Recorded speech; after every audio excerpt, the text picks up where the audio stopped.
ধন্যবাদ মাননীয় প্রধানমন্ত্রীকে। বিদ্রোহী কবি নজরুল একই সাথে দেশের জাতীয় কবি। 2026 সালের 25 মে থেকে পরবর্তী এক বছর তার স্মরণে নজরুল বর্ষ পালনের ঘোষণা দেয় সরকার। এরই ধারাবাহিকতায় বৃহস্পতিবার সচিবালয় থেকে সারা দেশে একযোগে নজরুল বর্ষ উদযাপনের উদ্বোধন করেন প্রধানমন্ত্রী তারেক রহমান। অনুষ্ঠানে তিনি বলেন, মহান মুক্তিযুদ্ধে নজরুলের কবিতা ও গান যেমন ছিল অনুপ্রেরণার উৎস, তেমনি সকল আন্দোলন সংগ্রামে তার সৃষ্টিশীলতাই হয়ে ওঠে প্রতিবাদ প্রতিরোধের মূল ভাষা।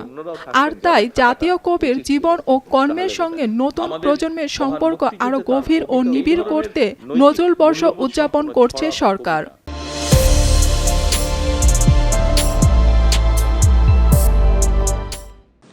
আমাদের মহান মুক্তিযুদ্ধে তার কবিতা ও গান ছিল অনুপ্রেরণার প্রবল উৎস, তেমনি আমাদের সকল আন্দোলন সংগ্রামে তার সৃষ্টিশীলতাই হয়ে ওঠে প্রতিবাদ প্রতিরোধের মূল ভাষা। শুধু অতীত নয়, আজকের প্রজন্মের জন্য, এমনকি আমাদের ভবিষ্যৎ প্রজন্মের জন্য নজরুল আমাদের জীবনে প্রাসঙ্গিক।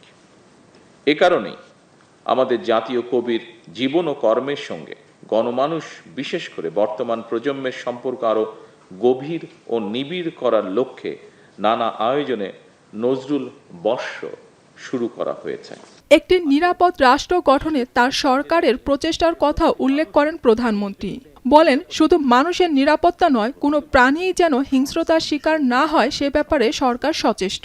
কোনো প্রাণীও মানুষের হিংস্রতার শিকার যেন না হয়, বর্তমান সরকার সেটিও নিশ্চিত করতে চায় এবং আপনাদের সকলের সহযোগিতায় সরকারের পক্ষে সম্ভব সেটিকে নিশ্চিত করা।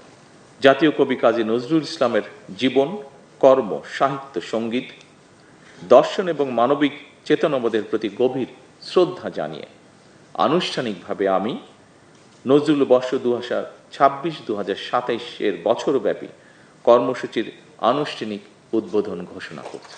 1914 সালে নজরুল প্রথমবারের মতো ময়মনসিংহের ত্রিশালে এসেছিলেন। কবির স্মৃতি বিজড়িত সেই ত্রিশালকে নজরুল সিটি ঘোষণার সম্ভাব্যতা খতিয়ে দেখার নির্দেশ দেন প্রধানমন্ত্রী। সভায় সংশ্লিষ্টরা ছাড়াও কবির পরিবারের সদস্যরা উপস্থিত ছিলেন এবং আপনাদের সকলের সহযোগিতায় সরকারের পক্ষে সম্ভব সেটিকে নিশ্চিত করা।